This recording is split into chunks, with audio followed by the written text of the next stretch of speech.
What's happening, sports fans? We welcome you to the second playoff edition of the CIF San Diego Section's official podcast.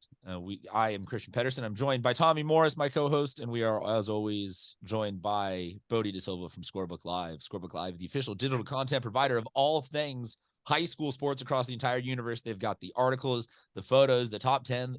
Bodie literally got a poll last year. They got like 1 million clicks type thing. Like they got everything you could possibly want there. Download the SB Live Sports app. You can visit scorebooklive.com.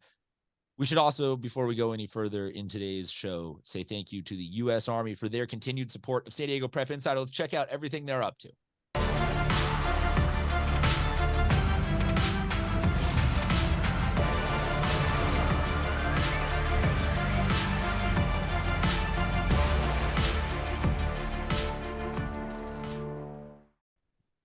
All right, thank you again to the U.S. Army for everything they are doing. Bodie, Tommy, let's talk about D4. We're on to the quarterfinals now for this round, and the teams that all have buys get to put like the oldest of the cliches in the football book.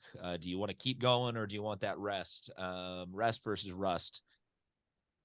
Fallbrook, Montgomery, Coronado, La Jolla Country Day. Those are the teams that got the buys. They are all back in action this week. We'll start with the Fallbrook Warriors, the number 1 seed. They are taking on the number 9 seeded Francis Parker team that technically got an upset 24-21 over Hilltop, but that 9 and 8 seed is pretty much one of the toss-up games every single year, every single bracket. So, 24-21 also, it's a close game. But here we go. Fallbrook, Parker, first seed. Bodie DeSilva, you're up.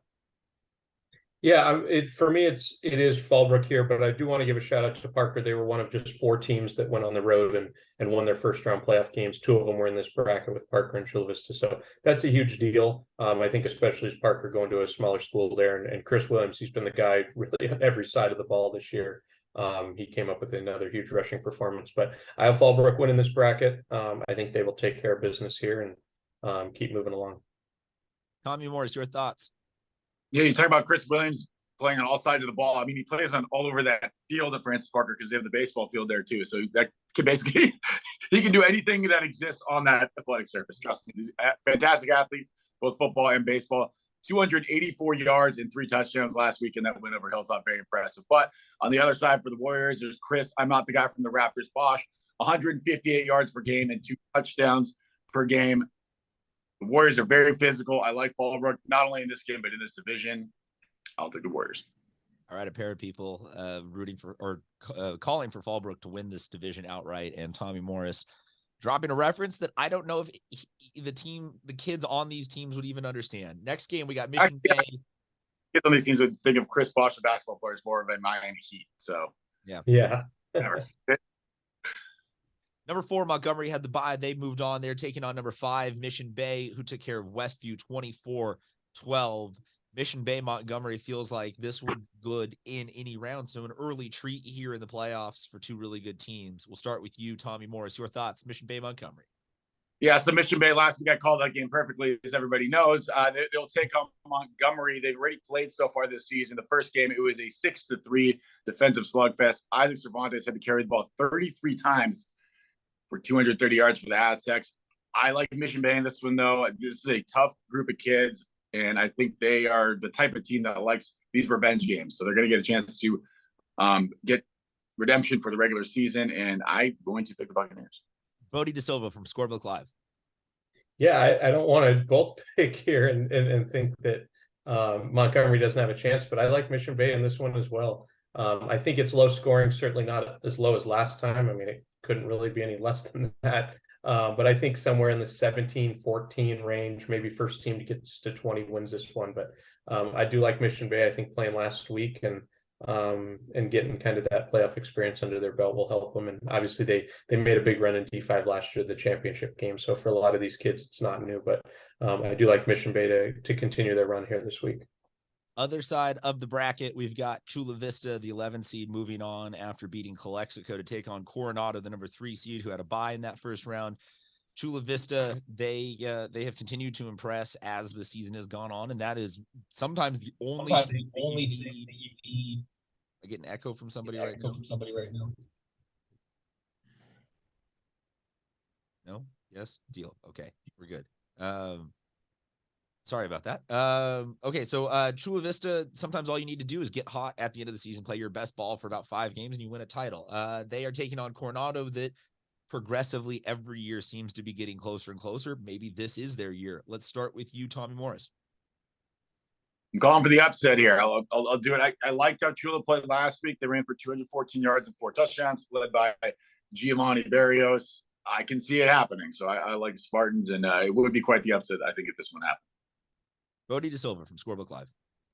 Yeah, I think digging in a little bit, I'm surprised. Well, not that Chula Vista is the 11, but I think these teams are a lot closer than the seedings would show.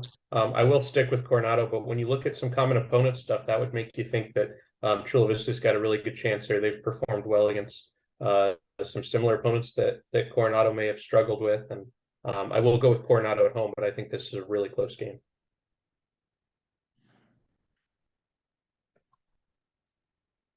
Sorry about that. I was looking up their schedules. Yeah, if you look early season for Chula Vista, they took losses to La Jolla Country Day, who early on in the season was really, really offensively just putting up huge numbers. They held them close. And yeah, only really one bad loss, that shutout 29-0 to Mount Miguel. Other than that, 7-win team for Chula. So it could be very impressive there as an 11 seed. La Jolla Country Day, they're the 2 seed.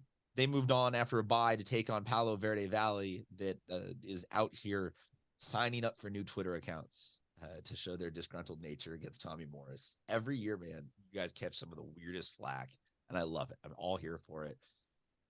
Do you want to talk about this one, either of you guys, or have you stepped in enough landmines surrounding Palo Verde Valley that we're just skipping this one altogether? And as everyone knows, I correctly predicted that Palo Verde Valley would win last week. So Marcus Macon last week, incredible game for this kid. 23 carries, 215 yards, 4 touchdowns. He also caught 1 pass, which he, by the way, took for 60 yards and a touchdown.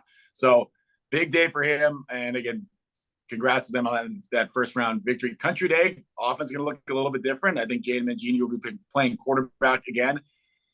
In the 1 week, he did have to play quarterback, which was 2 weeks ago because they had to bye. 241 total yards, 3 touchdowns, and he also had 16 tackles on defense. So it will require another effort like that for the Tories to be victorious, but I think it will happen. And I like La Jolla Country Day here protecting home field. Bodie De Silva, your thoughts?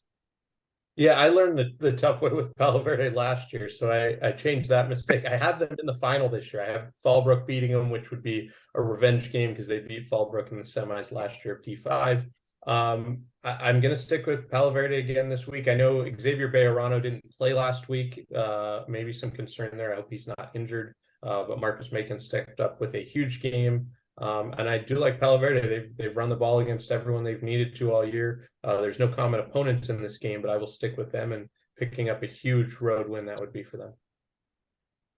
There you have it. Division 4 predictions. Make sure you download the SB Live Sports app or visit scorebooklive.com to get more as you follow along with all of this, or you can swipe around to the rest of this playlist, like to the Division 3 one, which we're going to go do right now.